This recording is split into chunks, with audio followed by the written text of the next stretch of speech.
Check, check, check. 1 2 1 2 Vader Games in the building. You know what it is. First, Merry Christmas, Happy Holidays. I'm your host, Vader Games. I'm hearing myself. Hopefully, you guys aren't hearing that as well.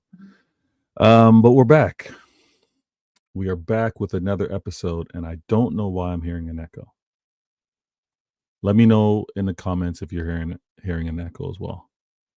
Don't know why that's happening, but we've got another episode. This one, 115, one question, 50 minutes. And I'll be honest with you. Let me tell you right from the jump. It's going to be longer than 15 minutes. It's going to be longer than 15 minutes. Appreciate that. I see you in the comments. No echo. Excellent. Now, typically I like to do Thursday CIA. Holiday schedule. Things were all over the place. So didn't do the CIA. Didn't want to disrupt everyone's holiday plans. However, I want to make sure I had a show this week. And I had to have a show this week. And I see you guys backstage. I had to have a show this week because there's a lot to be talked about. I didn't even have time to really do a post. I didn't even link up with those guys on the football terrace. Nothing was happening. All right. Shout out to everybody. Egal, Staffy, the whole crew, Mo, Husam. Things could not happen over the holidays. But I'm here. And on this 115, one question, 15 minutes, I'm going to be addressing this right here. Right? My thumbnails aren't as graphically set up and designed like how you see other content creators, although I'm hesitant to put myself in that category. But you see how they do things. Simply for me, I sit in front of the camera. Got my other screen over here. I got my other work screen. Image on screen. What do I want to talk about? Boom. Set it up. Hopefully this consistency is why you guys keep tuning in, why the subs have been doing what they're doing. Thank you so very much. But I got to address this. I have to address this. I haven't been able to speak in some of the Twitter X spaces. I haven't been able to obviously jump on shows like I discussed. But I took a step back. And I had to look. I had to look at what was going on amongst my fan base, amongst the rivals. What is happening out here? And it was unrecognizable. It was honestly unrecognizable. Now, I'm going to bring several people to the stage on this show in particular, which is very unique because 115, it's typically myself, 50 minutes talking to everyone. I've had a few guests in the past, and when I've had guests in the past, instead of it being like a half an hour, 45-minute show, we actually did like a record, almost an hour 30. I'm hesitant, but I think the same thing's going to happen. I'll be honest with you. I think the same thing's going to happen. The conversation that we're about to have. Now, I'm going to say this. Let me set this up right from the jump. Two things that really bother the heck out of me. And I get that it's kind of like I get how it's a standard thing. Like when you think of sport talk radio, when you think of things on YouTube, the conversation's often in hindsight. The conversation's often, well, look at how things are now, and therefore what you did before was wrong. All right, I get it. I get how that type of thinking works. However, it also needs to be recognized that you're using the information, you're using the facts, you're using what's in front of you in that point in time to make said decision. All right. So think of all past examples with whatever, those that, I don't know, those that thought that the earth was flat, those that thought that so-and-so, based off of calculations, based off of the information at hand, we're going to say that this is it. Now with new information, things change. I don't want to do the whole revisionist, but in an attempt to have it done intelligently, I'm going to be sourcing a site that actually would reflect on Manchester City's squad for that year. And in particular, I think we need to be looking at 2020, 2021. All right. That was the first of the historic, never done before, never seen before 4P, right? You have to win one before you can go on to win four. So I'm just going to go back in time and we're going to do some of this revisionist, a revisionary look back. But I'm also want to address a few things because with this whole holiday break, first things first, my peoples come first. My people, those that are here, those that are no longer here, thought of and always remembered. We got a lot of convo. I see you all in the comments. I'm gonna get to it, and I see my people backstage. I'm gonna bring you to the stage as well.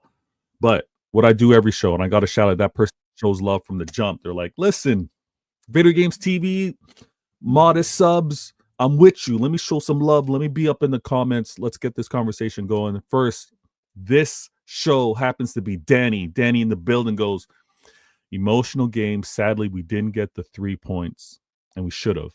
I agree. I'm just sad we didn't take those chances. Hey, we're going to speak about that. We're going to speak about all of that. And I see others in the comments. Thank you so very much. Dominic goes, no echo. Appreciate that.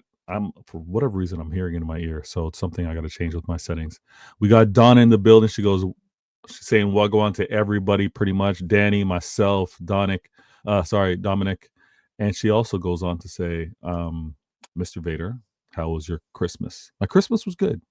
It was good. It's all about the kids, right? You want them to enjoy the gifts that they receive from their family. You want them to understand that it's about time spent with loved ones. So yeah, they had a great one. It was loud. Oh, like several kids under the age of 6. It was a very loud house. But thank you so much. You should invite Mr. Dawes. You know what? In the future, there will be some collabs with Dawes, and I'll let him know that you say what up. Now, this isn't CIA, so I'm going to bring my other guests, amazing guests, to the stage. And before I do so, let me just address this, because this is what the conversation is going to be about. Conversation is going to be about staying humble. And obviously, this gets thrown in our faces often. Stay humble, because of what Holland had to say. He had to say this to Mikel Arteta and Arsenal at the time. Getting in his face, not recognizing what City and the players were all about, what they've had to deal with. So he's just reminding, hey, stay humble. That game ended up being a draw. All right. And then the reason why at the end of this stay humble, I need to address is a message to all, because it is literally a message to all, not just Manchester City fans, not just the club, to all rivals. This is a message to you as well. I know you're all giddy. I know you love the crumbling that's happening right now. You love the disaster. You love the crisis, right? Crisis. City are in crisis. You love everything that's happening right now. I'm just reminding you, be humble. Be humble. And there's some fans that are obviously remaining humble, because as poor as we are, right? 1 in 13, as poor as we are, there's still a portion of fans that are still below us in the standings. So they're already humble. They're already humble. Although they're tripping a little too much, in my opinion. But this message is to remind them to be humble, as well as we got to be humble to those rivals that happen to be above us in the standings. I think it's temporary. I did a previous show talking about how I see Manchester City getting back to it. Obviously, it's taking a lot longer than any of us ever thought, but we're going to deal with all of those rivals. Now, let me bring to the stage the other Manchester City fans are going to be a part of this show. I'm going to enjoy this conversation because it's going to span over a lot of things, and I want to really get their take on it. So let me do this cleanly. I'm going to do this first. Vader game. And I'm going to bring my man Kim and Conway in the building. What it do, fellas? All good. Merry Christmas or Happy Holidays, whichever one you prefer. No, never know in the U.S. or Canada. Yeah, it's all good. Happy Holidays, Christmas, however you want to frame it. It's just obviously time spent with family. And my man Conway in the building. How you doing, Conway? I'm good, Vader, man. Long time. Big up to yourself, Kim, the chat. You too. Happy holidays to everyone, man. Hope everyone's well. Everyone's doing all right so far. Everyone's doing all right. We'll see how things end up at the end of the show. But this is how I want to obviously start this. We're having a unimaginable run, all right? this run of non-wins or 1 win in 13, obviously the losses that we suffered, 5 on the bounce, to then the numerous draws that we've acquired. I want to go back. And ask. I'm going to ask you, Kim, this. When you see what we're facing right now, are you calm, or are you managing it because of the context within its with regards to what we're in, or are you at a point where you're like, there's nothing that's acceptable for where we're at, we should be better? Like, where's your head at? My head is really is basically, with the injuries that we have, it's just, it is what it is right now. But I feel that after I anyway personally think that after the Everton game, I felt that we played better and we were more on it than we have in previous games. Yeah, we're still weak at the defense because our defense is majority injuries, so we're using half and half pretty much. Okay. But other than that, I feel that we are more forward, we're more on the front foot. Savinho was playing excellent against Everton. I felt he's still needing that final finishing touch to get that one goal, but it's still a confidence problem. Of course, we still need the confidence, but at the same time, I do feel that with the fixtures that we have coming up, we're going into with Leicester, West Ham. Okay, no, I won't let you do that. I don't want to get ahead. Yeah. I don't want to look forward. I don't want to look forward. I want to deal with present and past. Well, let's. Yeah. I forget what Christmas movie it is, but we're gonna deal with like the present and past, not future. Scrooge. Scrooge. Yeah, Scrooge. Conway. Because I already get labeled as an extreme positive City fan, right? I get labeled as, oh, this guy never criticizes Pep. This guy never crashes it out on his players. And if anyone wants to categorize me as that way, obviously you don't interact with me enough. You only probably see me in little splits or little appearances. But I want to ask you, Conway, your calmness or your anger or your frustration, where are you netting out with regards to how we are currently 1-13 and how we're obviously not in the top 4? You are the way you are. Why? Can you first tell us, are you calm? Are you angry? Are you frustrated? And then tell us you're this way because of what reasons? Yeah, no. Obviously, the bad run of games that we've had, losing the number of games that we've lost. I was only angry after one game. One game that made me angry, and I'm pretty certain you guys probably have an inclination of what game that was, and it was the derby. Yeah. That game, I was angry. When the full-time whistle was blown, yeah. I was in spaces after the game, talking crazy. Literally, because out of all the games during this month that's coming to an end, December, that I wanted to win that game. And especially how bad that team is, even with them having a new manager, after we played them, they lost their 3 games afterwards. So you can understand why I'm still pissed currently that we lost that game in the fashion that we lost. So I was angry, very angry. Until this day, I am angry when I see them performing, losing their recent game and whatnot. So that, I was angry, but overall, I understand the situation we're in. Obviously, if you look at the team right now, we are currently dealing with players that are injured. It's a never-ending cycle, really. Like, when Stones comes back, he then has to get substituted at halftime. Then we miss him in the following game against Everton. Ake having to not play the full game against Everton because we understand there's a risk of him getting injured. So Pep has to try his best in order for him to minimize that. The midfield, we've had problems there with Kovacic just coming back, and even he looks like he isn't up to his best level yet because he was out for quite some time. But I think all of us understanding the situation, I've said for numerous times in your previous streams that we're on live support until January, and I think us getting to that month, and we're not, we are close to it at the moment. We just need to see what we can do in terms of helping the squad. But right now we have one game left. We'll see where we're going. But I am frustrated. I would say that. Who wouldn't be? But I understand the situation we're in.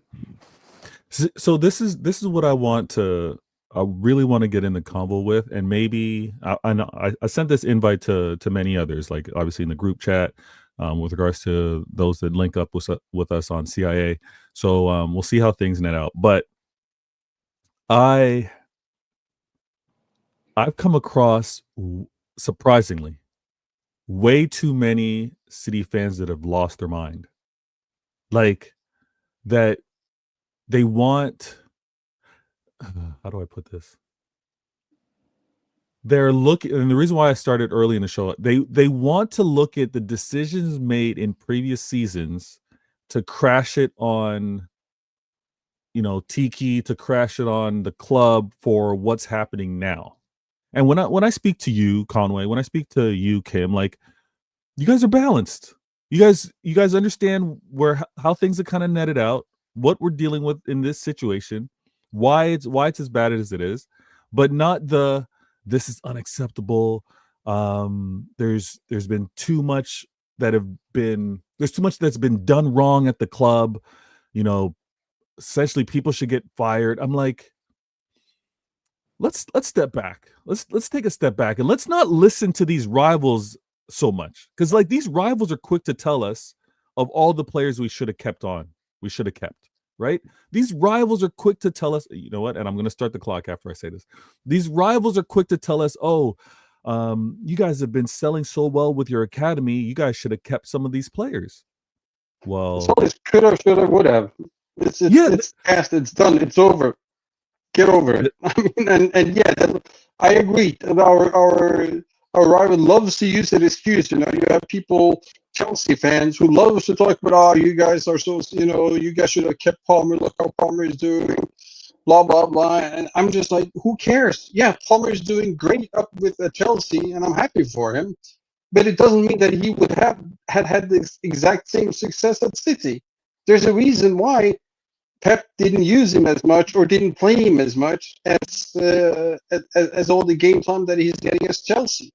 Yeah, I and the reason why I get, and I try to stay calm when I'm in some of these conversations, because obviously I'm featuring on someone's channel, they're posing the question. I'm trying to remain as neutral as I can, but obviously I'm very an expressive person, so sometimes you can obviously read it on my face or my body language.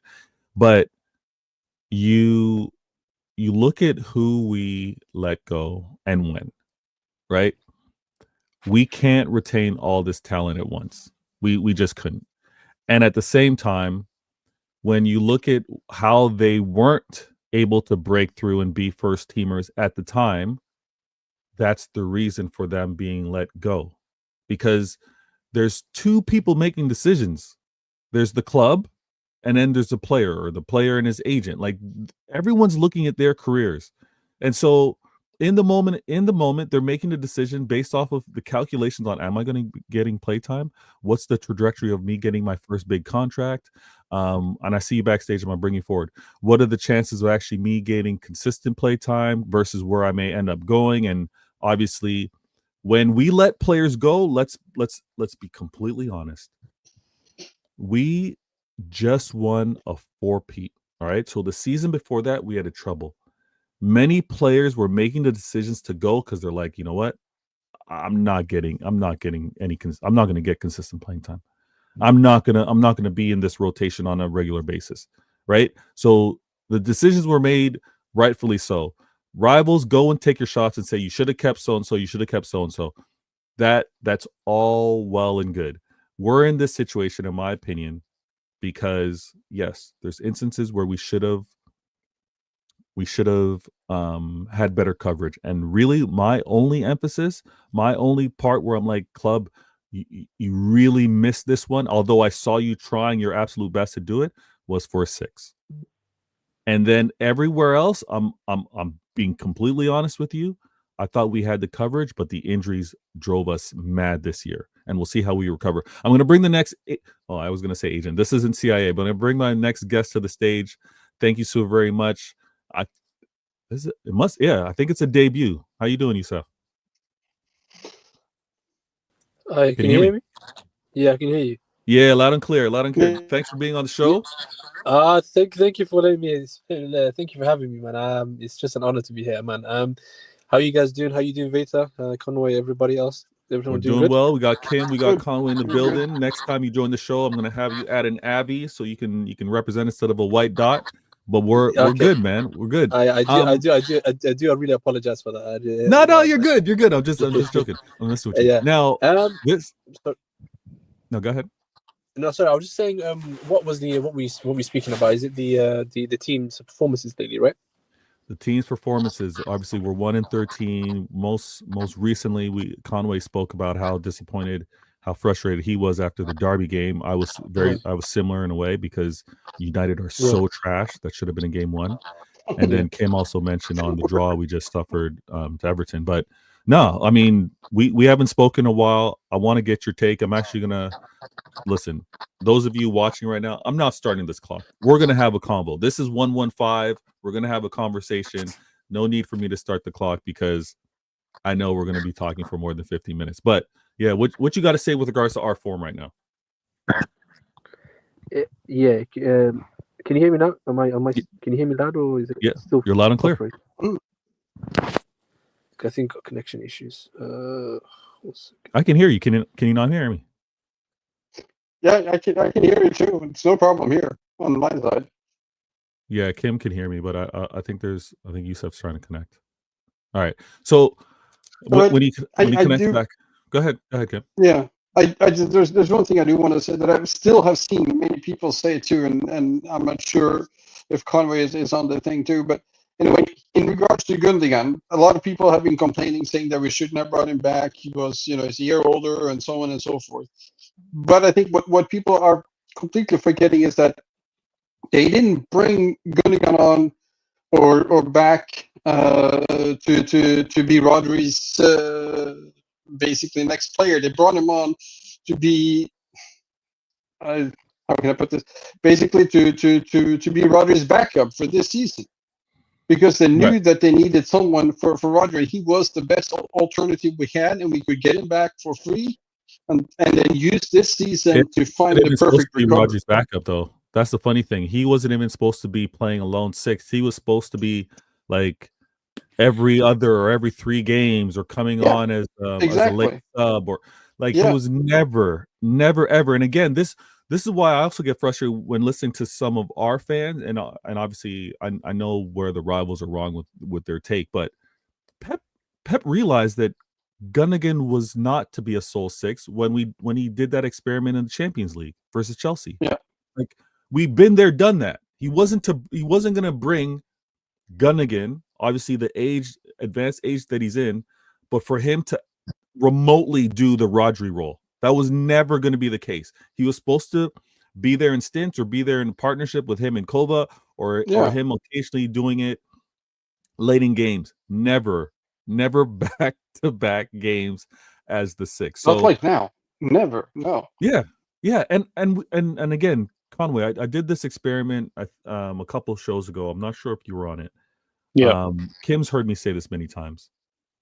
When we were going into this season and we brought in Savinho, and when we brought in Gundogan, when we looked at everyone across the board healthy, I was like, Pep's got his squad. I was like, healthy, yeah, let's go again.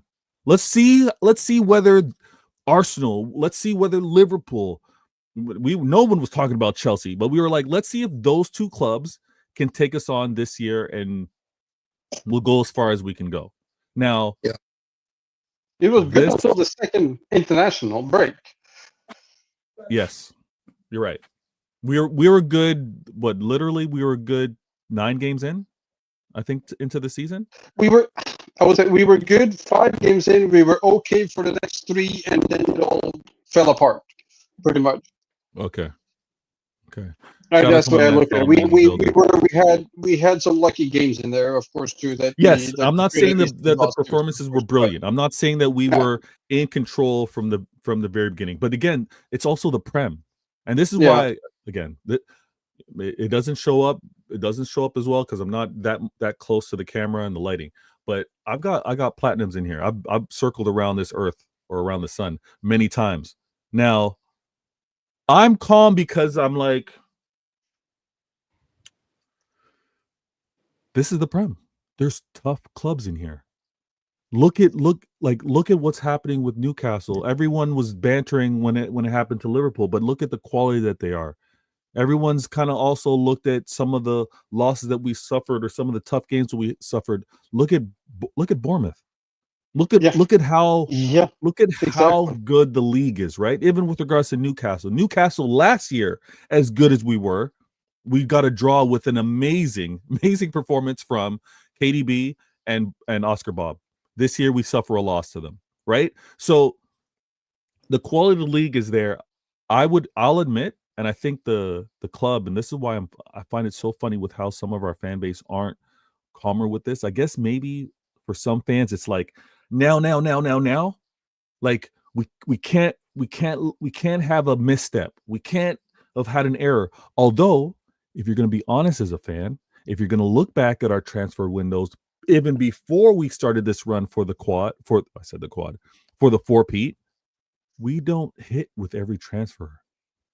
We've been making mistakes and getting it to work. I think we've gotten to a point where it's caught up with us, but there should be some humbleness.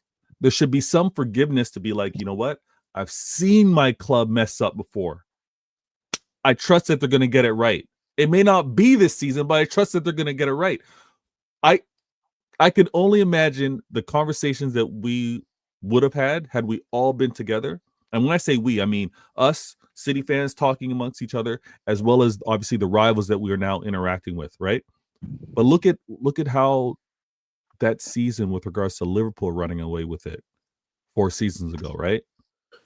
Like I could only imagine the meltdown and the questions that we would have been posing with regards to the quality of players and who we had at our club at the time.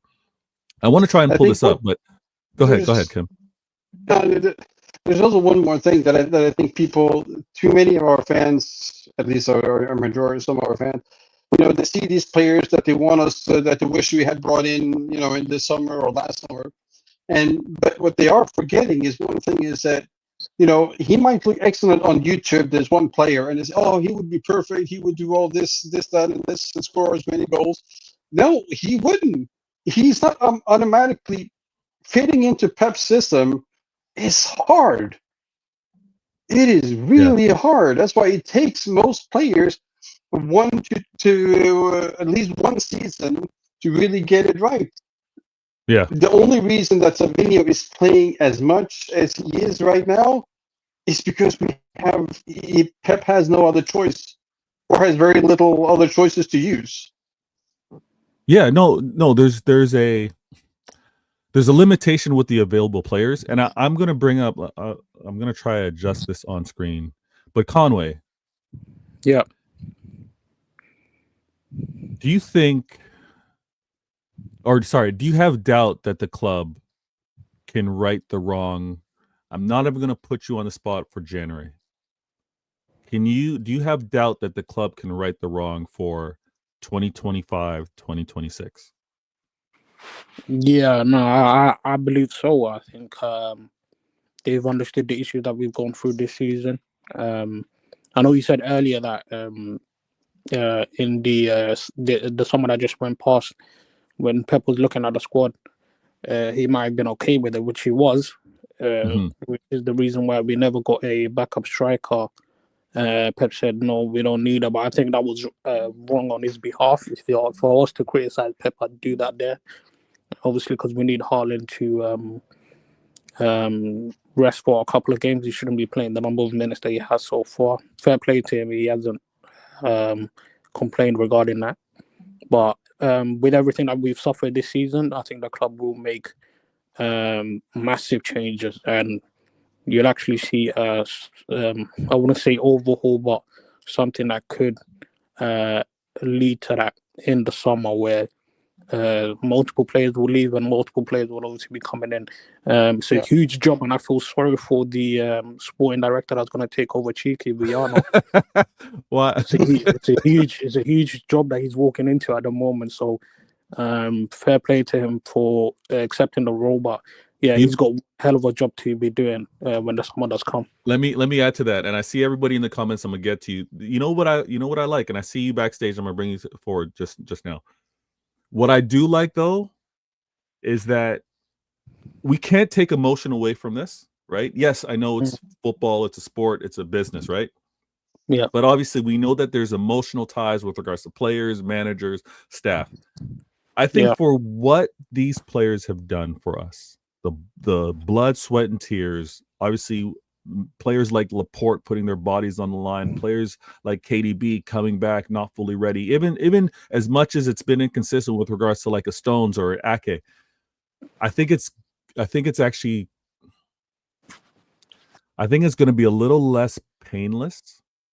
It's going to be a little less gut wrenching for someone that's now not Tiki to say, guys, thank you for your service.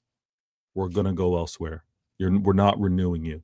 I think that conversation is going to be a lot easier to do with a new person coming in. They can be a little more cold-blooded or a little more like removed from it.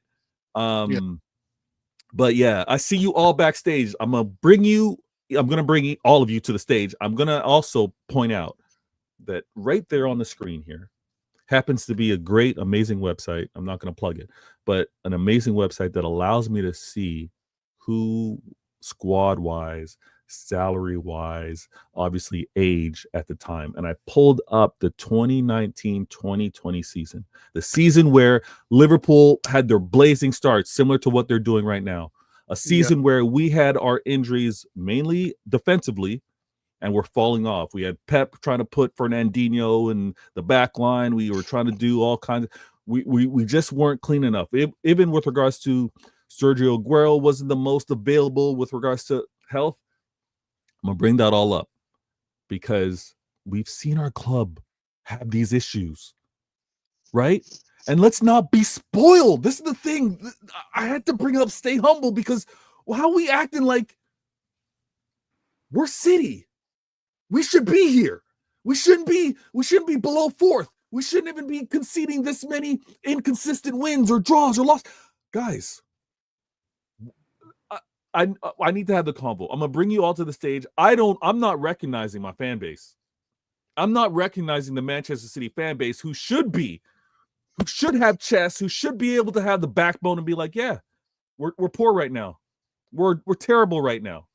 But I'm not doubting these players to figure it out. I'm not doubting this manager. I'm not doubting this club. It may not happen now, but I'm not doubting them now. But I also want to have the conversation if you are doubting them. If you do want to point up some issues, if you do want to say they should have done better, but also let's have the convo. If they should have done better, let's also recognize that they're going to see where those mistakes are. They've been relentless in the pursuit of being the best club in the world. And I believe that they're going to get back there. Let me go to the comments, and I'm going to bring everybody backstage. Shout out to my man Juju in the building. Bro. What? Bro in white face. Man, look puzzled. Nah, that's a weird comment. But no, we're kind of puzzled with regards to what we're going to try and do moving forward, but we're all good here. You guys are going through low points Chelsea went through for the last couple of years. Thanks for Palmer, though. Listen, Juju, I respect you actually saying thank you for Palmer. I've been talking to some of my quote-unquote used-to-be Blue brothers, and they're not even saying thank you for Palmer. They're not even saying thank you for Lavia. And they were rude, not even saying thank you for Sterling. It's messed up. Doctor in the building. I found the solution. Check. You're a joker. You're a joker. Juju in the building goes, nah, I hear you. White tea. No, all good. All good. Now, let me bring everybody backstage. And like I said, when I started the clock for 50 minutes, I knew 50 minutes was not going to happen. Whenever it's a panel show, nah. It's about to be a long show, man. It's about to be a long show. Get comfortable. Get comfortable. Lean back. Make sure you got your beverage. Especially everyone on the panel speaking. You're going to want to make sure you keep you keep hydrated. But let me bring Martin, Yusuf back in the building, and G certified, good looking out, my people. Look, I'm gonna say this because we haven't spoken in a while. G certified. I gotta ask you, are you surprised with how the fan base is reacting to this current run of form? You know what, man? I'm not surprised. I'm not surprised. Why? You're not surprised? I'm surprised. Tell me why you're not surprised. I'm not surprised because we've been waiting. You know, when we know that our fans are some of our fans are. I've always knew there's been a split between our fans. You know, and I always knew that the success wasn't going to last forever. So I always knew that there was going to be some fans that was going to react in the way that they have, and I think I've always knew that there was going to be other fans that are going to react like in the way that I thought they would react. But the only thing that I'm confused about is when I'm seeing like us like rational people, normally rational people in our fan base turning on the manager. For me, I'm seeing some people that are just saying Pep out.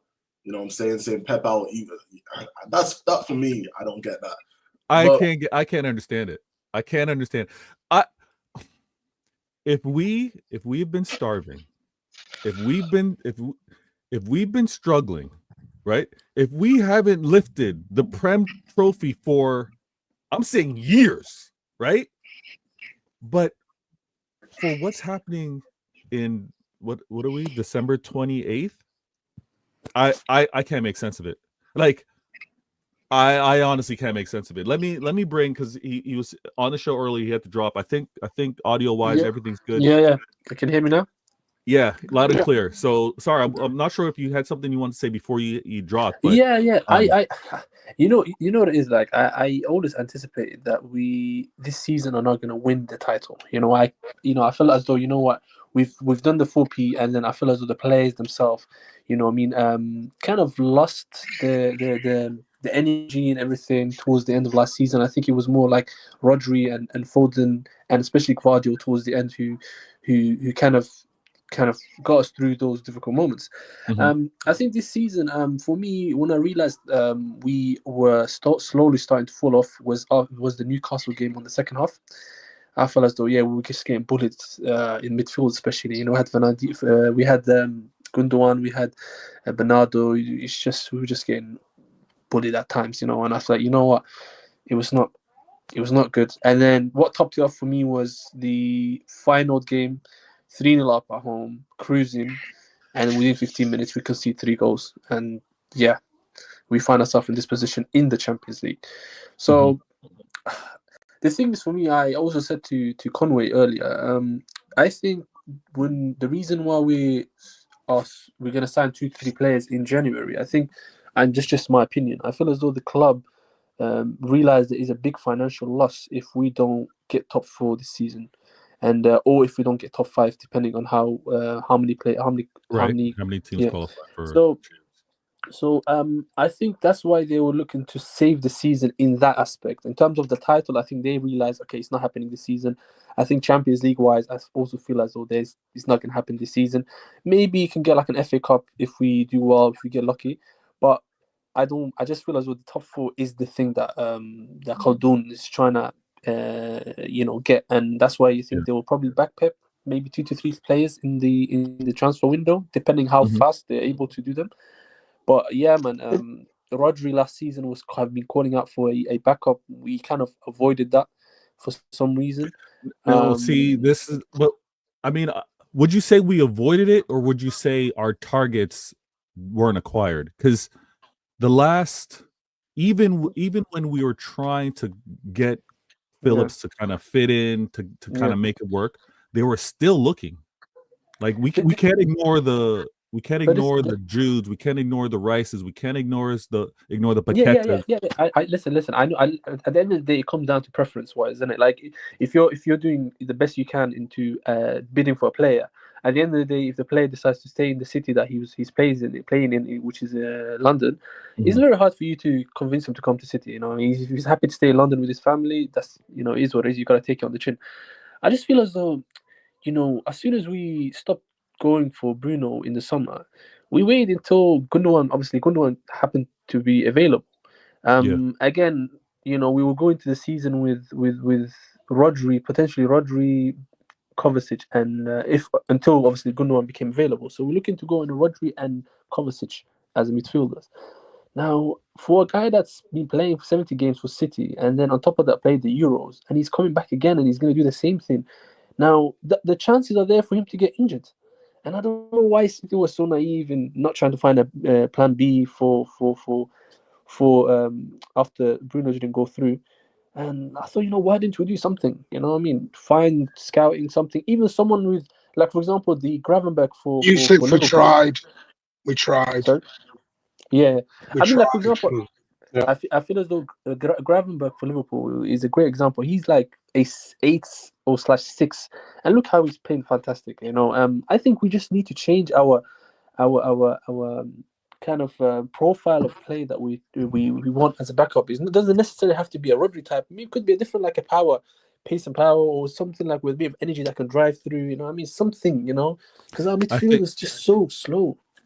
Yeah, I'll say this, right? Because again, for those that want to be like, Vader never criticizes Manchester City. He never sees any faults. Now, I'm quick to say that there's not one problem. I think we get to this state, and thank you for joining the show, everybody on the panel. I think we get to this state of 1-13 for more than one reason, right? There's many combination of things, and sometimes it would actually play like a comedy reel if we were to kind of do a compilation of the errors that took us to this 1-13, because we've talked post show, whether it's in Twitter X Spaces, whether it's on YouTube channels, YouTube shows, and it's like, this player again cost us with regards to a goal, or this player kept the player onside, or this player didn't go in for a challenge, this player surrendered the ball with a poor pass. Like, there's been so many combinations that it can fall on a player, it can fall on the board with regards to how strong we were, I guess, with regards to the players we could have defensively or in the midfield. It could fall on Pep with some of the decisions he did or didn't make with regards to substitutions or his starting 11. It's a combination of things. I just don't like we should have seen this coming. Anybody should have easily prevented this. Our board's incompetent. Like, I just can't take that stance on it, because I've seen how we literally lost in the last 2 minutes versus United. We lost, like it was mentioned, Yusuf. You mentioned how we crumbled in the Champions League, the 15 minutes surrendering 3 goals. Like, that isn't normal, right? And I see the comments. I'm gonna get to it. Wait. I just want to add one thing. Do you Absolutely. think also? I'll put Pep aside. Don't you think also the board, after winning the Champions League, became a bit too naive? You know what I mean? After Cheeky winning came out, champ? yeah, because Cheeky himself came out and he said we didn't know what to do after the Champions League final. Yeah, So, but this is what I'm saying.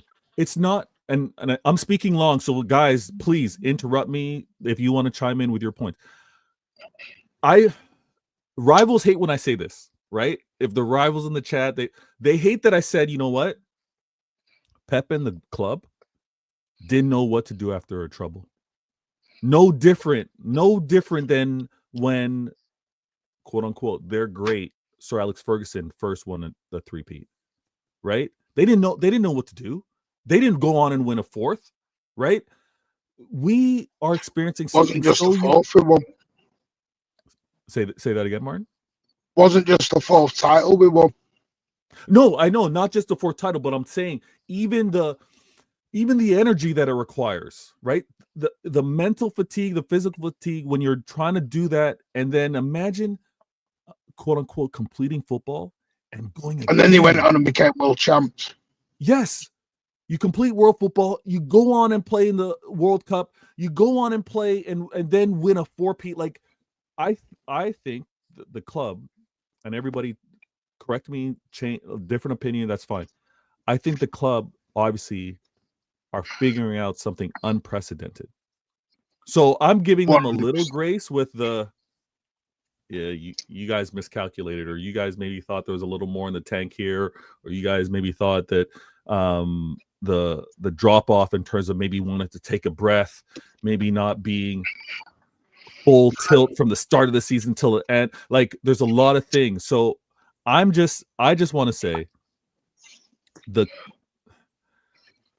club have to be learning from this. The same way I believe, and I'm going to throw this to Martin, but the same way the club realized that they didn't do enough after winning the first with Mancini, that they did do enough after winning the first under Pellegrini. When I say the first, I mean his first.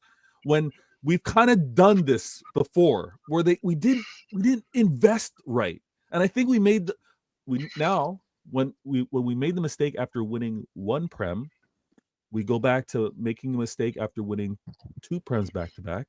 Now we've made the mistake after winning 4 Prems. Like there's a learning. So I'm super calm. I'm actually laughing. Like when I'm in spaces, when I'm watching some of the reactions on YouTube, and everyone, hey, you're more than right. Like an opinion, like it's yours. Everyone has a right to their own opinion. They have a right to their own shows and what they have to say. I also have the right to laugh at it. So when I see some of we're in crisis. This is a meltdown. What is this club doing? Oh, Pep out, him out, left person out, Yeah. T-lady out, this guy out, that guy out. everybody out. Everybody's been crap. How did you not? I have a right to sit back. Everyone's and be been crap, but let's go back. I'm sorry to jump in because I'm Absolutely. No, going go to say ahead. this from the Yeah, I heart. want the comedy to be. I've kept this tucked in for so long. You're I breaking said up there, this. Martin. I'm having a hard time hearing you.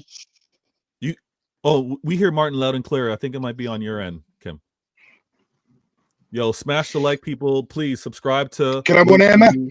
Yeah, Can we you hear me loud. fine, Beto? Yeah, I'm going to say this quite bluntly. I called this a year ago. And that's not me trying to be thing. I said everyone got too used to champagne. Everyone got very too used to champagne, and we were going to be our own downfall. From the board to the fans to Pep to everyone. Now I can hear you again, yeah. Well, hold on. Hold on. No. Wait. When you say you called this, what exactly did you call? What? I did exactly what it was. Well, not off the field. I called the meltdown that's going on. Okay. Because I knew the meltdown was going to come.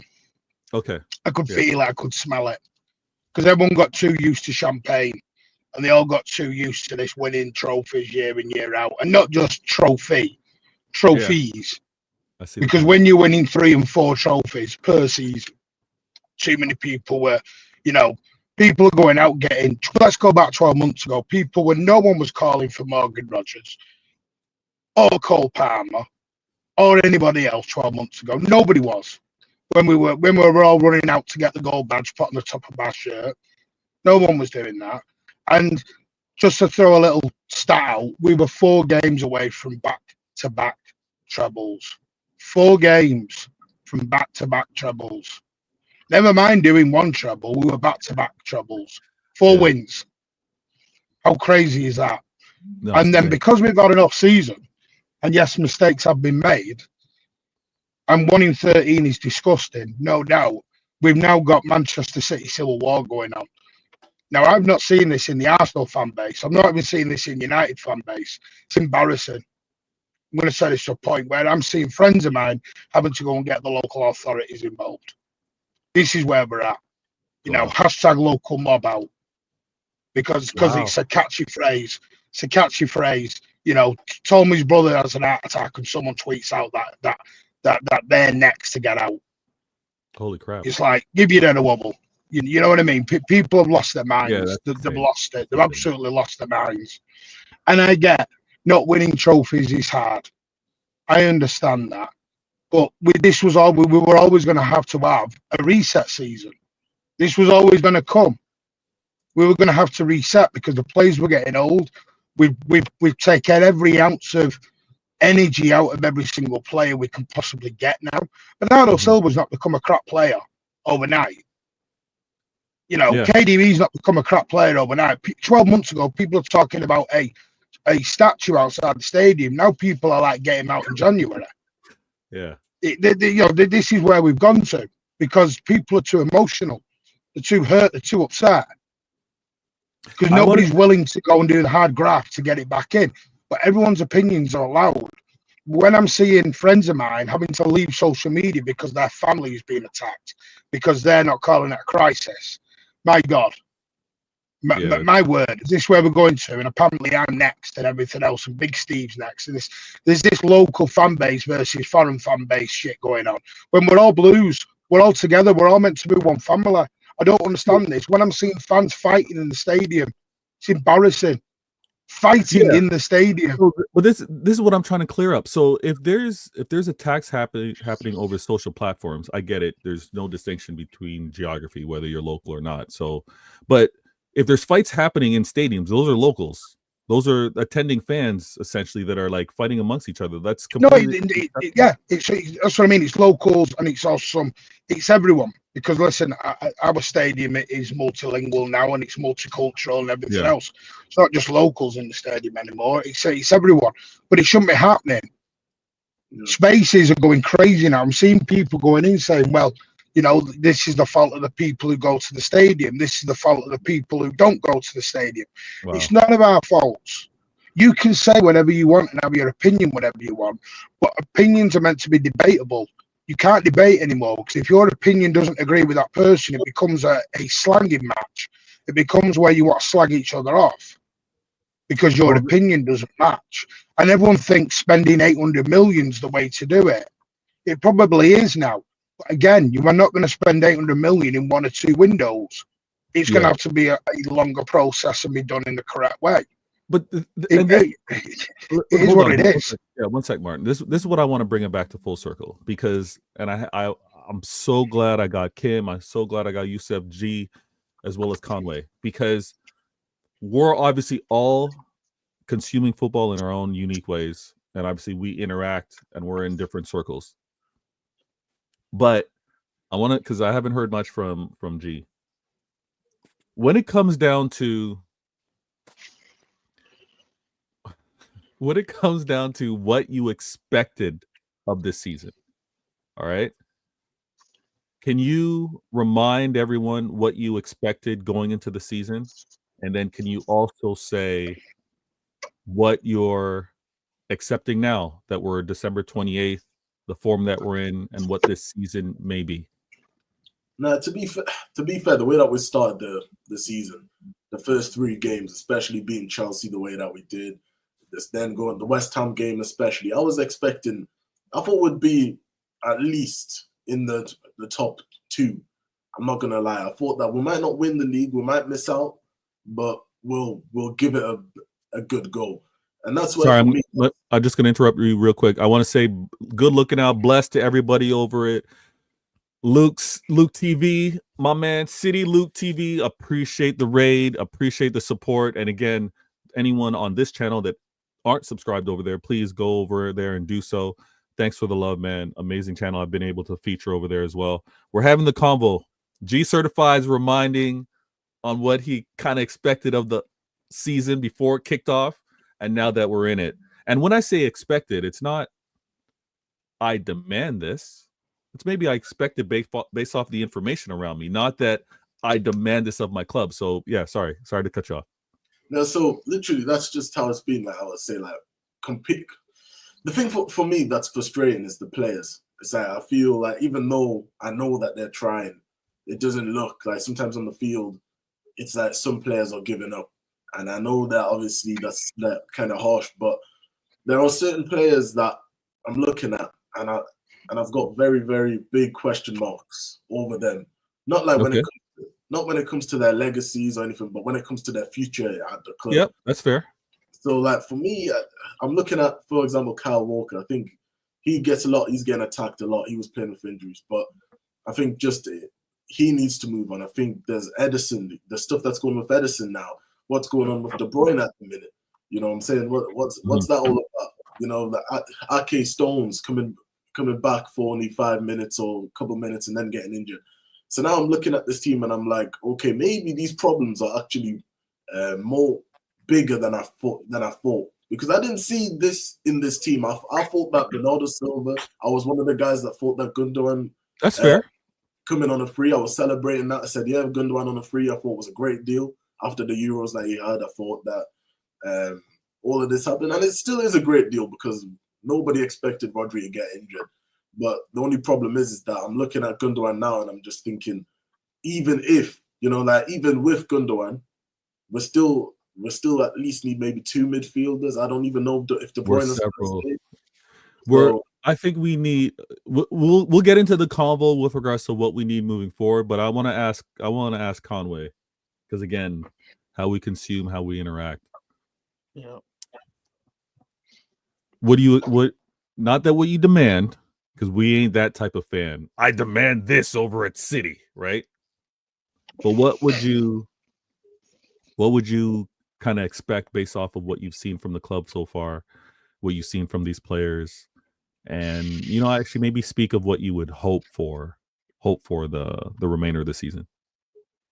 Well, what I would hope is that the club tries to fix some mistakes that they've made in terms of the squad in this coming window. I was actually used the word demand. I did actually use. You used the word demand. Yes, after the derby, I did. I was very pissed off, man. Like What'd I you said, say? What'd you say? What were you demanding after the derby? I was demanding 4 players in January, but I know, I was angry, and I'm still angry that. Okay, what positions? What positions? These 4 players. What were the positions? Defense, midfielder, and someone that can help Haaland in terms of. So one defender, one midfielder, and like a supporting striker or forward. Yeah. Okay. And then obviously, given that we got Echeverri already coming in, that was 4. Yeah. So I was looking at that, but yeah, I would be surprised if the club did do that. Now it's looking as if we could potentially see maybe 2 or 3 players in this upcoming window. But after we lost to Bournemouth, which is, I believe, our first loss in the Premier League this season, I was telling everyone that we should just be aiming to get top 4. Now it's looking like that could be something that we're going to have to fight for towards the end of this season, depending on how the players are coming back, if they do get injured again, which I hope. It'd be a great fight. Like all jokes aside, no, not being shameless, but the top 4 battle is a battle. Like there's quality in the Prem. Like there's quality for that. You look at Nottingham Forest now, looking at as a team that could potentially be in and around that battle by the end of the season if they do manage to keep a lot of their fit. It's all about who's going to stay fit. That's why I feel like Liverpool have been top of the league, because they've managed to keep a lot of their top players available. Fair play to them; they've done a good job at that. But the club, hopefully they fix in January, and we'll see where we'll potentially end up by the end of the season. Yes, Victor. Just a quick one. I don't know if you've seen. One thing. Sorry, 1 second, Kim. 1 second, Kim. Oh, sorry. I don't know if you've seen the fixtures for like mid-January till the end of Feb. Oh yeah, we got a brutal schedule. We have a brutal schedule. Yeah, I'll try and bring it up. Oh my guys, we've got. Well, I mean, Yusuf, like for me, this is the situation that we're in now. Like obviously, March they're saying that they're gonna release the charges thing and do with that. For me, I don't even know what the outcome of that's gonna be. You know what I'm saying? So this is why I'm saying that these players need to start getting some wins now, because if this thing doesn't go the way that we want, because we've got to remember this is could go either way. Nobody really knows what's gonna happen. You know what I'm saying? Nobody really knows. So hold on. If I'm understanding you correctly, G, are you saying let's stockpile players because we may not be able to after the charges? No, they're not stockpile players, but we need to start getting wins. And I think that they are going to bring. That's why I think they're looking at more players. I don't think that it's just for the short term. I think they're looking at how do you get players if the 115 is a concern? Because why would anyone sign a 4-year deal to go and play in Division 2? That's true, Mum. I think there'll be guarantees. Like, I think they're going to guarantee like certain stuff, but maybe I don't think that we're going to get the players that we originally thought that we were going to get. Just a question, Martin. Is that why a lot of agents are asking about 115 before they sign for us nowadays? Or is that a concern? Yeah, Because a lot of agents are asking. They're asking, Yeah. but City have never put a clause and they never will. City will never Okay. put a 115 clause in. There is not one clause in for 115. There is no clauses in there. So everyone thinking there is, and there really isn't.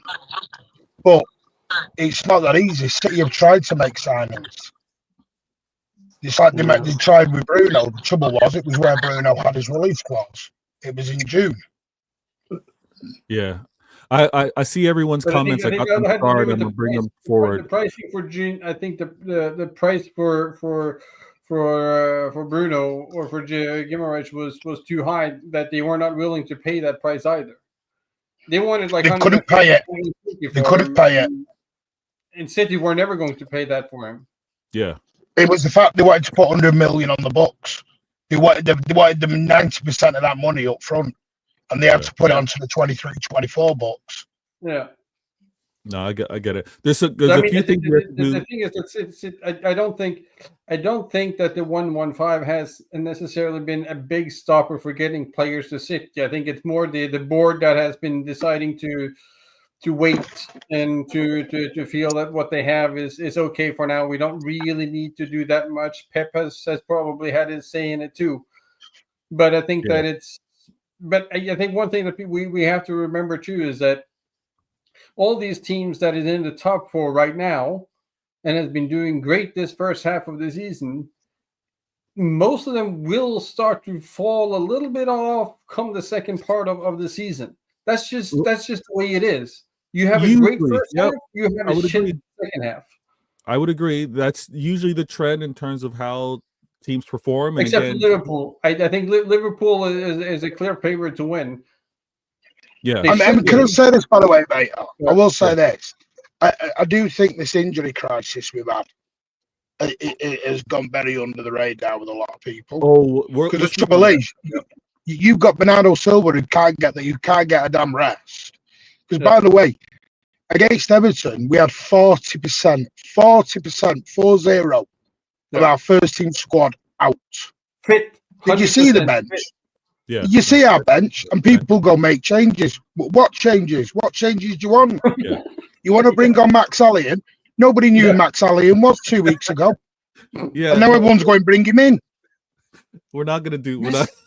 I love how people use it's great. No, but it's crazy. No, I know, but we're not going to. The academy players are not ready. They're going to stumble on and trump on like crazy. Throw academy players in there. Yeah, sorry. You go ahead, Yusuf. Sorry, Martin. I was gonna say, because obviously most of our players that are injured that come back very quickly and then they get injured again, like Ake and Stones. Obviously, don't you think Pep should just start at this point? You might as well just start Jemai Simpson-Pusey because, I know Ake. Obviously, we need experienced players, but at this point, if they keep getting injured, you'd rather just let them kind of heal and take the time and come back to training and have a few sessions and then come back slowly by slowly rather than just rush them in. Because at this point, they're gonna play, they're gonna get injured. We're gonna play Jemaya himself and then put him back in the. Oh man, no man. You know what it is? It's a balancing act. Because say he brings in Jamal Simpson-Pusey and we get beat 3-1 on Sunday, whenever it was. Yeah. What does everyone then say? Why is Nathan Ake on the bench? Yeah, because then this is what fans do. They switch. Saw it at Aston Villa. Why did he bring KDB on? Because the guy was injured. He plays the youngsters, which I think he should have done probably in hindsight. But the trouble is, you look at O'Reilly, for example. This was a quote from O'Reilly. He had a great pre-season. He walked out onto the Wembley turf against United in the Community Shield, and he said he froze.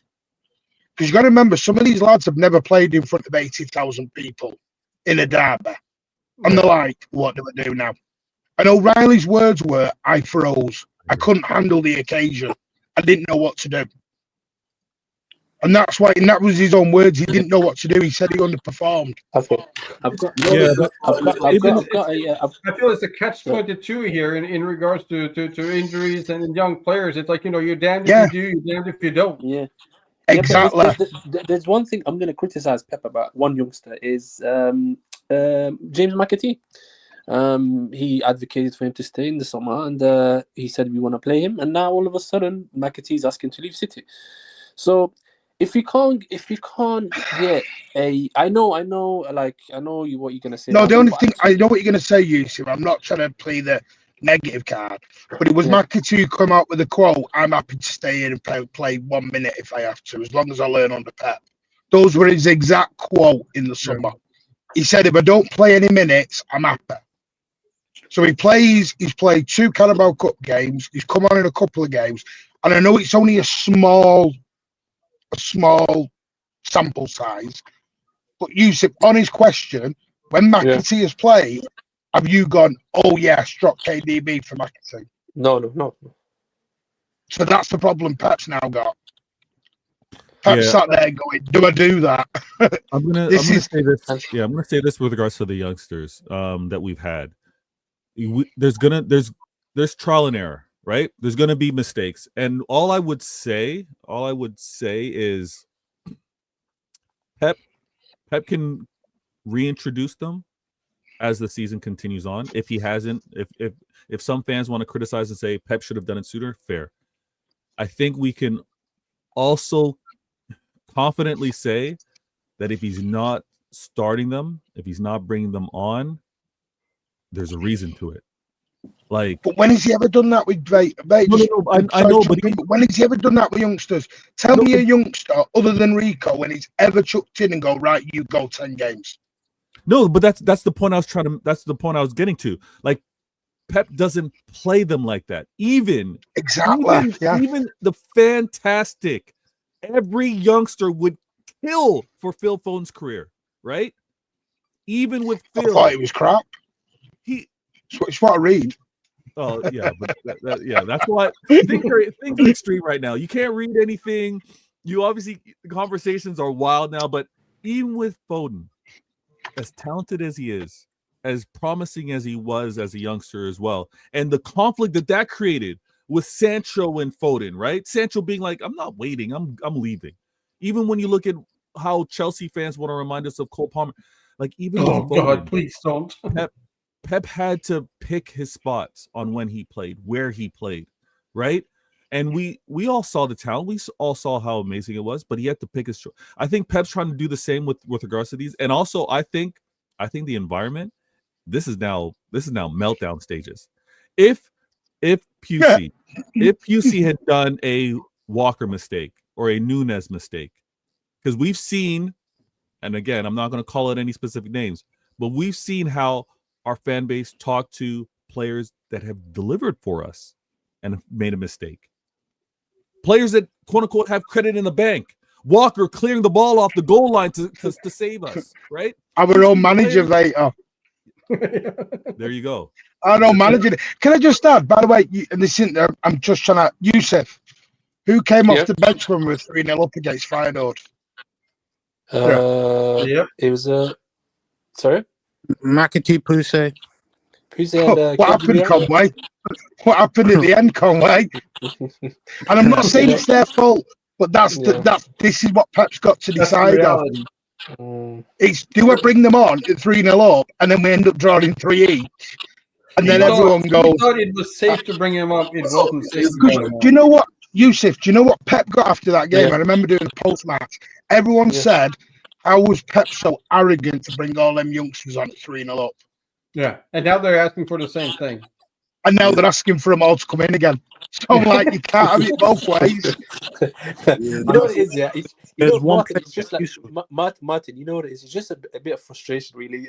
Just like, the one win in 13 games, everyone's thinking, you just want a bit something different, a bit more energy, something, you know what I mean? I think that's what it is. Not because everybody deep down knows, like, the youngsters are most likely are not ready to compete right now in the first team. So, it's just, in this moment, you just want a bit something different, because I feel as though the current players that we have, like most of them are like legends, and I will never turn on these players. I think it's just sad to see them at this point the way they are, but I know it's just something to kind of motivate them to I don't know whether it's through passes, quick passes. I don't know what it is. Something.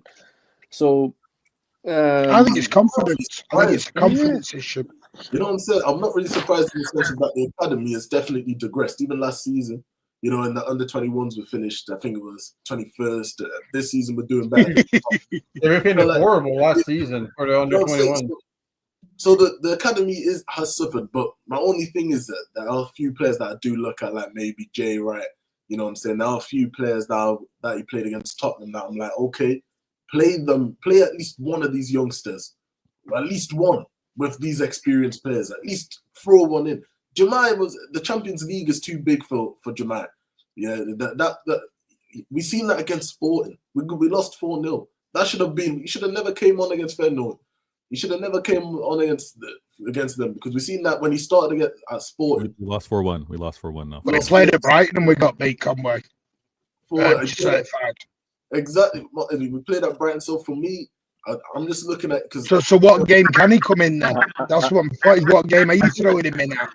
You know what, Martin? I'd throw him in at Leicester. I'd throw him in at Leicester. But here's what I want to. Here's what I want to bring it back. I want to bring it back to the thumbnail, and I want to bring it back to this. Stay humble, eh? All right. We need to bring it back to this because again, we need to bring it back to this because look at the league and look at the quality in it. When some of us are saying, just start the kids, just put the kids there. We gotta respect this. We gotta respect the Prem. Like it seems a little too simplistic to be like, we're not dealing with what we're dealing with if we play these youngsters. It's not that easy. I do want to say in my humble opinion, staying humble, where we need to fix up is in the midfield with who we currently have. And the reason I brought up the fixture list, I don't want to speak about that, and then I'm also going to talk about things. Because Yusuf brought this up, and it's actually pretty scary for those that are like, I need to be top 4. If I'm not top 4, my Manchester City identity is in the mud. I can't live.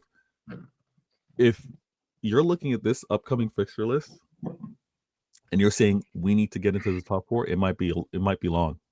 It might be long. Now, Leicester away, that's going to be a difficult game in my opinion because of the form that we're in. We should be beating Leicester if we were to say how both clubs are typically this season, but how Leicester played, I thought they've actually been pretty good under their new manager. I'm having nightmares about Mavididi, man. Oh my gosh, don't do it. Don't do it. Bring me I'm not even trying to think about it. That's gonna be. But then Conway, if we can't beat Leicester, I'm going to say this, and this I don't mean to. Don't do it.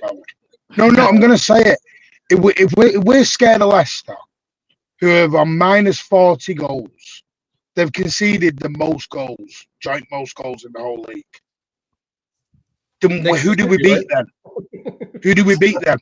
No, but that's just it. I agree. If we can't beat Leicester, then I don't know what in that list. That list is even the worst. Then we might as well take the 115 hit and go down. Yeah. Start again. This is what we're doing. No, because all I've heard in the last few weeks, Vader, is look at the fixtures in Jan, look at the fixtures in Feb, and it's like we're scared of everyone now, and we're not, and now we're scared of Leicester, so we might as well pack up and send our bags and go home because we're not beating anybody now. No, okay. What happens out of fear? You respect. All right, you got to respect your opponent. 100%. Us looking at Leicester and being like, that's no guarantee anymore. Yep. We actually need to field a proper 11 and actually have options on the bench. So when I look at Leicester, say again? Good luck with that. Okay, but this is where we're at with regards to what I would like to see. Pep, play the best available. Let me see the best available seniors. All right. And then let me see an introduction, maybe 1, possibly 2 of some youth. But if we're gonna introduce some youth, it's got to be bookend with some veterans, with some leadership, with with the actual like leaders on the pitch. So we can't have a James McAtee and an O'Reilly in the midfield, and you're partnering that up with, I don't know, Bernardo, or you're partnering that up with Foden. Like there's too much to try and control there. Also, when we think about who we'll have out wide with a new Savino and a year or two Doku, like there's just too much unknown and uncertainty. I think Pep's been trying to bring in the youth, whether it's late in games or whether it's one as an option. I think, and again, I think had he like just done an influx in youth, our fan base would have lost their minds. Like, Veta. Go ahead. No, I agree with you. But I was just gonna say another point. Now in terms of the Champions League, obviously we got 2 games left, right? We got Paris and Wait, you're skipping. Wait, hold on. Let's go to the fixture list before you skip the Champions League. We got Leicester, then we got at home West Ham. We got at home West Ham. That's Jan 4th. 7 days later, comfortable. 7 days of recovery. Pep likes the fact that he can actually coach up the squad. 7 days later, we play in the FA Cup third round. Again, I think Conway, I think you, I think G certified Kim Martin, we'd all agree. The third round game at home, we're winning this, right? guys, You know, guys, come on! Everybody should be saying yeah. Third round. Yeah, but Vega, can I say something? Yeah, Yeah, when of course. you mentioned about the influx of youth, we could potentially see that against Salford, but I would say what I've noticed this season, there's been a lot of flip-flops in our fan base. Talk about it. There's one player that we haven't mentioned so far, and that's Rico Lewis. Rico Lewis, in the from August, September, October, a lot of people were saying that he could be within those 3 months one of our best players or the best player. Speak on it. And now, obviously, we've gone through this bad rough patch. I've seen numerous tweets, and I don't normally see negative tweets on my timeline regarding our players, but I've seen numerous tweets where people are now saying Rico Lewis can't hack it at Manchester City. But why are we getting onto the young player who a lot of people were mentioning before November that he was one of our best players or the best player playing for us, and now we're going through a bad rough patch, who's a 19-year-old, still a teenager, and all of a sudden you want to give up on it? That is one player who I'll always back, because there's a lot of flip-flops in our fan base, and once we do get back to a good run of game, and I'm 100% certain based on the amount of love and hope and faith that Pep has towards Rico, he will be playing in those games. I want to see those same people, whether they'll go back to how they were talking about Rico earlier, applauding him, or will they stick to the same energy saying we should sell him? Because that is Conway, I've heard people say sell him. And this is my other thing. They're all going play these youngsters, but then want to go and spend 250 million in January to bring in all these top superstars. Yeah. Well, what are you doing with the youngsters then? Yeah. So what you want to do is bring them in for 2 games, use them, and then cart them back out again. Yeah. So what we're doing is we're just panicking now. Bring the youngsters in, but I want to buy Zubimendi in Jam. But so you're saying to Jacob, right? Imagine this conversation, your Pep. Jacob, come and play 2 or 3 games for us. All right, boss. What happens if I do well in them 2 or 3 games? Don't matter, because I'm getting Zubimendi in 3 weeks. Yeah. Jacob Wright's like, well, bollocks to you then. I'm going. Yeah. Well, this is where I'm in disagreement with regards to that somewhat, but it's a longer conversation. I think any player, any club, but any player, especially at Manchester City, you should feel comfortable wanting to compete for your start. You should know that Pep is going to be looking at you as well as quote unquote the backup player, and both of you have equal shots at starting. I think you should. They don't have equal shots. They don't beta. But you're not going to spend 60 million on Zubimendi and then have Kovacic and then have Gundogan, and then he becomes 4th choice. No, but how can you say that when we've had squads that would have had that have had Jesus, Sterling, Sane, Mahrez, and they all left, for the exact same reason. But they all left after winning. None of those players are going to leave before they win a trophy, and a major trophy. No, because So youngsters don't do that anymore. Youngsters don't want to be fourth choice. This was the No. Palmer issue. Palmer sat there. you're talking about a second Mahrez choice. left. They bought Doku, and Palmer went, "What have you bought Doku for?" And Pep's like, "Oh well, the board bought him, not me." And Palmer Yeah. sat there going, "Well, you spent 60 million quid on Jeremy Doku when you've got me. That is not telling Cole Palmer you're wanted, you're interested. We that's have Cole, faith in you." no, I disagree. That's Cole Palmer not backing himself at Manchester City. Because what role is he playing over at City? I mean, at Chelsea. He's playing 10. He's playing right wing. If he No, wanted, but he was a right he winger wouldn't when be, he went no, to but he's Chelsea. not. He wouldn't be directly competing with Doku had he stayed here, because he could have showed his Of course he talent. would. No, Bernardo. We were never He was using him as a really 10. Bernardo. but that's my point. He didn't back himself to actually shine in how he could be used at Manchester City. No, He was because like, that's not our, because we're a business as well, Beta. It's you as a businessman. You've spent 60 million quid, an outlay of 60 million, plus his wages, plus agents' fees. no, Are you Mark, still going to say you got as much chance as an apprentice? but that is in my opinion, that's the flaw from a Cole Palmer, not Manchester City. Because at the same time, we bought Jack Grealish, and no player's going to be like, okay, I'm never going to start over Jack as 100 million transfer player. They're still going to back themselves to be like, you know what? Yeah, well, okay. Why does Doku sign to Manchester City when he knows that Jack's So what here? did Alvarez leave for? Alvarez didn't back himself over Haaland. That's my point. Certain players are going to be like, you know what?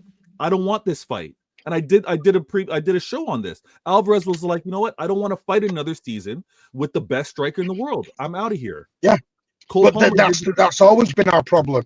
But I The think problem with Sterling. in regards to Alvarez, I think one thing we have to realize too is that that the price tag that we got from him from Atletico, I don't think I truly don't think that City were expecting them to accept that when we spent 80 million, they were going to say, okay, yeah, we'll pay that for Alvarez.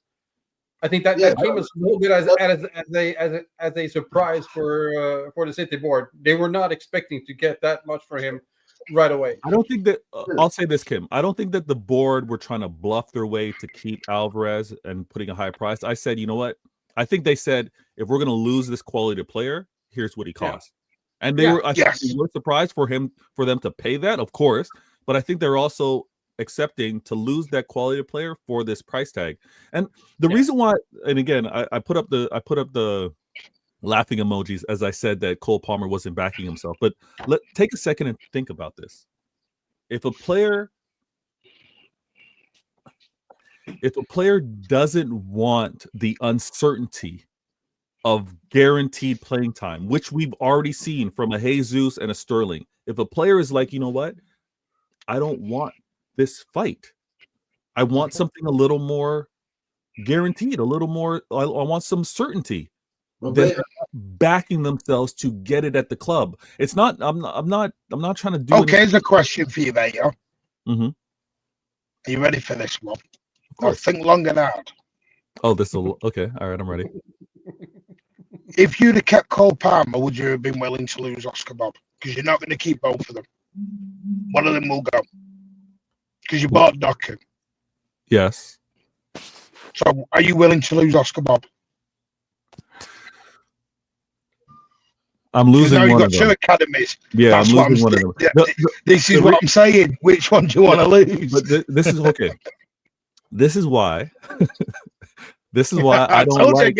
No, it's a great question, but this is why I don't like the time machine questions. You know what I mean? Like, these are time machine questions because I got to go back and be so. In the moment, us losing Cole Palmer or Palmer saying, you know what, I'm leaving, was because of who was currently at the club, right? It would have been Foden, Mahrez, incoming Doku. But I also think that in regards to Palmer and Oscar Bob, who are pretty much the same kind of a player, I think that's also why the City said okay to Palmer leaving, because they knew that they had Oscar Bob as a potential backup in regards to Doku, where we're not really that. Or Yeah, because they decided to Doku use wasn't it coming in as a a left winger, by the way, mate. Doku was coming in as a right winger at the beginning.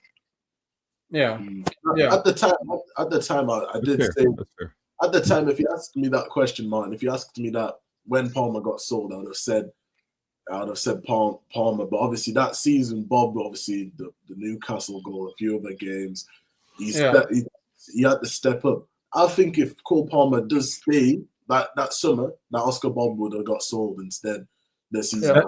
Yeah, that's a realistic. so. And by the way, you've realistic got plan nearly of events. 50 million quid for Palmer. He'd only played 900 minutes for City. You got nearly 50 million quid. Yeah, that's from a business thing. I could understand it, but my thing is with the reason I said Diego Brett, because for me, I'm looking at the Alvarez and the Jesus. Those guys, they can have that little bit more arrogance. If they want to go, they can go because of they're better players than Jacob Bright. Jacob Bright, if he wants an opportunity to show what he's about, then okay, fair enough, he can show it. And then what happens at the end of the season, we can then maybe discuss what happens at the end of the season, because Bernardo, I don't think will stay. I don't think Bernardo will stay. I think KDB, he's another one that could go. Obviously, Gundogan, yeah, he'll stay. Kovacic, he'll stay. Rodri, he'll stay. But Calvin Phillips, I don't even know what will happen to Calvin Phillips. So that's 3 midfielders that are basically could be on their way out. So I think that we've got to start looking at some of these guys, because we're not going to get all the options that we want. Like Zubamendi, I don't think we're going to get Zubamendi at all. Never mind. But you've got a youngster as well certified. You've got Echeverri coming in that everyone's something forgotten about. And let's go back 6 months. Everyone was raving about him. And now it's, he's only a kid. He's not ready. This is what people do in an emotional mindset. There's people look at anything they can. And this is what we're all doing now. This is what's causing the City Civil War. We're all trying to look at 1 in 13, and we're trying to absolutely grasp at any excuse, any reason we can to figure out this problem. And you know what it simply is? They've just aged out. They've aged out. This is where we're at. Age and injuries. That's it. It's that simple. Not that complicated, really. Martin, sorry, I was just gonna say, like, you know, one thing that I've learned about this 1 in 13 is that we've basically come back to the basics of football, just the basics, the way Fabian Duff would say. And I'm still not convinced that other clubs are up to standards. And if this is our standards, if this is how we play 1 in 13, and the clubs above us are not as threatening us as I thought they were, goes to show this league is not as good as people think it is. Well, Yusuf, 2 wins, 2 or 3 wins, and we go back to the second. This is how close this league is. And you know what's funny, Martin? When it comes to this, like, obviously me, I'm going to hold my hand up. Let's relax, one win at a time. You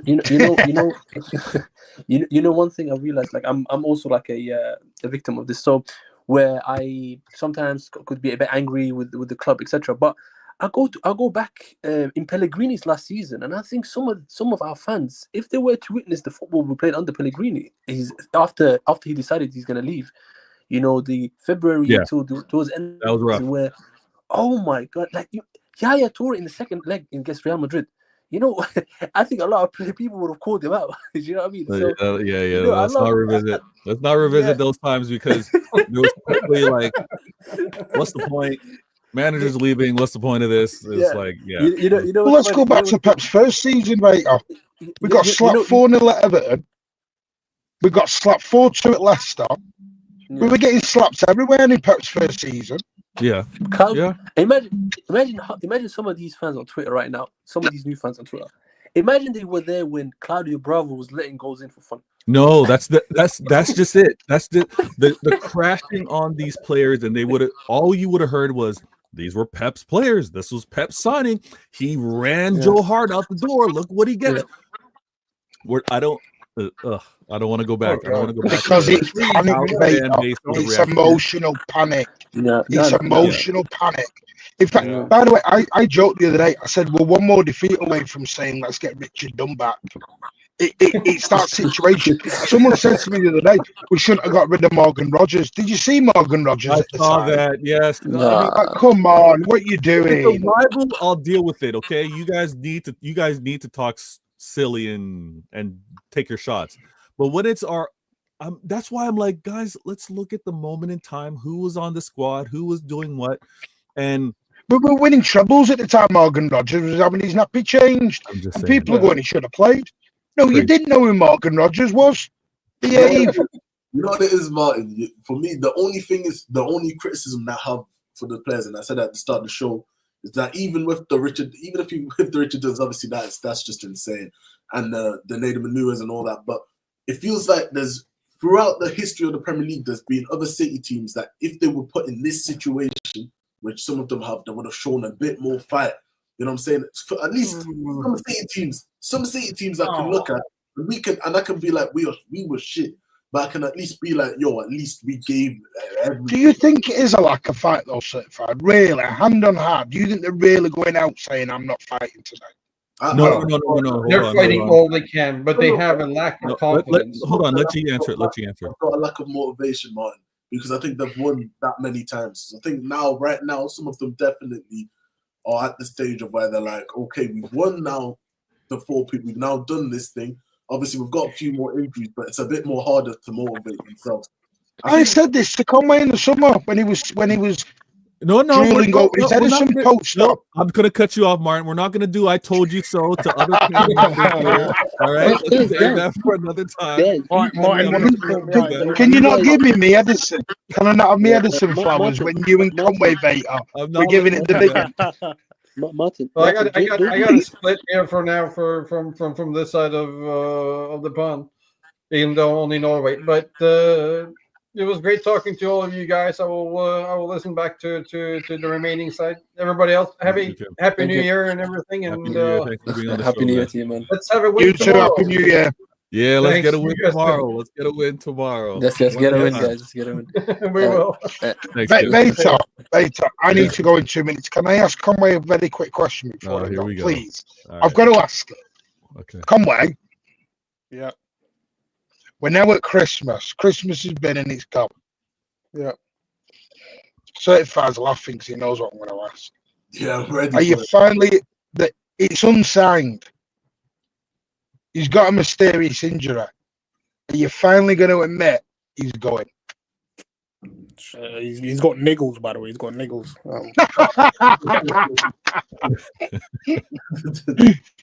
No, but yeah, I've come to. You're riding that train right till May and June, aren't you? Listen, I'm just hoping for something, but yeah, I've come to the conclusion that it will be gone in the summer. Yeah. Sadly, man. Sadly. Yeah, unfortunately. And it is. Do you know what? It is sad. It is absolutely devastating that I'll never see KDB in his pomp again. I'll never see Edison in his pomp again. I'm never going to see.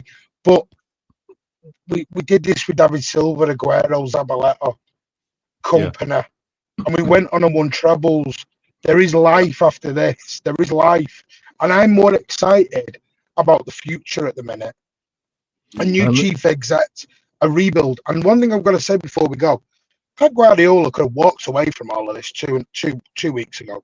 He could have said, you know what? Screw you lot. My legacy ain't worth this. I'm going to do what the great Sir Alex Ferguson did at United. I'm going to leave you in a mess. United were in a mess and Ferguson at the exit door. He didn't have the energy to go again. Pep's gone. You know what, lads? I'm not going to sign 1 year. I'm not going to sign a 1+1. I'm going to sign 2 more years, and I'm going to get this squad back to where it is, where it can compete for 10 years, and then I'll walk away. So you get the right man. And that's where I will. This is why I do go against the Pep out, because Pep could have walked away, and Pep has stayed and decided he's going to help rebuild us to a point where we can go again for 10 years. And this is why I've always said this Premier League is going on loan. It goes on loan for 1 season. Because next season, 115. No, I'm saying it. I don't care. Barring 115, because we don't know what's going to happen there.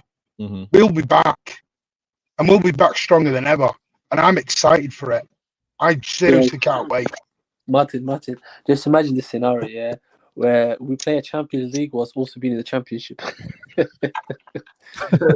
Hey, I'm here for it. I'm here for it. Well, thank Martin. I know you got to go. Thank you for being on the show. Appreciate the input. And again, we'll continue to have these convos because the fan base needed talking to. I'm not gonna lie. There's a fan. I'm going to base say out there this before I go. We're all Blues. I don't care if you're new, you're old, you're local, you're abroad. We're all Blues. We are allowed to have different opinions. Can we stop this civil war? This civil war's going to stop. Hashtag together wasn't just a fancy thing. We work better together. It is not the local fans' fault. It is not the fans abroad fault. We are not in charge of transfers. We're not in charge of the board. Our job is to support. And I'll be honest with you, we're doing a piss poor job right now of supporting. We're doing It's a big exposing piss a lot. poor job of No, it's supporting. exposing a lot. This run has exposed a lot, and I'm actually for it. It's the same way when you attend games, who's the first to get up and go. It's the same way when you talk to some of us and you're like, I turned the TV off after so many minutes. Okay, we see who the fighters are. These people saying I'm never watching City again until Pep leaves. Then goodbye. See ya. Go to Anfield. Enjoy yourself. Oh, No, listen, Martin, I know who you said. I know you're talking about because I saw that tweet, and I was like, I'm not watching City till Pep leaves. I'm like, do you realize City don't know who you are? So just go on. I don't At the know end of the day, but I can't. proud when we're winning, loyal when we lose. City till we die is not a fancy catchphrase. Yeah. You know one thing, Martin, just before you go, I want to mention something. I think mostly I've realized it's a lot of these KDB FC or your seasons FC KDB seasons. Yeah, whatever they call the cringe type of accounts. I look at them and I'm thinking, oh, KDB got an assist. Oh, see, lost. Who cares? As long as KDB got assist and a goal, I'm happy. Do you know what I mean? So yeah, no, those are engagement accounts that are just trying to get interactions. I mean, I'm gonna say this because I hope that we continue to link up. I don't know, Martin. Are you doing anything post show tomorrow? Post game? Yes, I'm doing a watch along and then I'm doing post match in the evening on YouTube. Okay. Amazing. So please subscribe to the Mancunian Way. I'm gonna make sure that all the details are in the description of this show. And then I also want to point out a few things. This isn't going to change overnight. All right, let's all be clear. The fact that if we happen to win versus Leicester, this isn't going to, the conversations are going to continue. The criticism is going to continue. The split amongst the fan base is probably going to be there because of all seasons. I think the fan base is going to be incredibly fickle. It's going to be ups and downs. There's going to be positives and negatives. I'm glad I was able to get such an all-star crew today on this. Big up, big up. Right. Normally I get this excellence over for the CIA when we do intelligent agendas. To be blessed to be able to do this on the 115, I'm so thankful for. I'm going to say this real quick. The reason why I'm stressing for us to be humble is because this is what sport is. There's no remaining at the top forever because let's look at the neighbors that have nothing to say right now. We're 1-13 and they're still below us. And they arguably had the best run in the Prem. It happens like this. Now, I'm calm because for this season, yeah, it's difficult to watch. It's difficult to kind of see how the players that we've trusted are heroes, right? They've done so much for us and they just don't have it. I think the consistency of every 3 days is too much. Even fully healthy, I think it would have been a huge ask. Let's try and be as patient as we can. Let's remain humble because the humble part is this league is demanding. This league is demanding to win it. You've got to be your absolute best or one of the best. We happen to be off it right now, but we got to respect the competitions that's caused us to be 1-13. Well, and also it's a reminder to you rivals, if you think that all your shots that you're taking at us are going to be forgotten, trust me, we're keeping receipts. We'll be back to it. Mate, I've got receipts on my own fan base at the moment, mate. I'm coming We're to not mate. doing Never that. mind We're not rivals. doing that today. We're not going to do that today, but there will be a Mancunian Way Martin I told you so special that we're going to have to do later in the season for sure. But Conway, Martin, Yusuf, thanks for joining. And G certified. Kim was here. He had to drop. Stay humble, is something that we all need to remember as the season continues. You know it is, yeah. I hope. Listen, one thing before you guys wrap it up. I hope we get a result against Arsenal, because I just know they've got a pre-written tweet on the drafts. If they were to beat us, to be like, oh, humble victory, eh? That's probably something like that. They would have probably put it out something like that. So, yeah, man. All right, no, we'll talk. I'm sure we'll be talking tomorrow. So everybody, please, and the raid from Luke. Thank you so very much, City Luke TV. Much appreciated. Everybody in the chat. I tried to bring your comments up, not interrupting the speakers at the time, but I'm thankful for the interaction and for the engagement. Please hit that like button. Thank you so much for subbing to the channel. And again, it's not a catchphrase. It's City till we die, and this is highs and lows, positive, negatives, winning and losing. We'll be back to this. I'm confident in the fan base being supportive, the players knowing that they have to play for the badge, as well as our manager and club. We'll be back to it. I'm Vader Games. Call me a happy clapper. Call me Mr. Positive if you want to, but I speak from my opinion. And we'll be back with another show. Thank you so very much. Hopefully you enjoy this outro, and we'll be back moving forward. Thank you.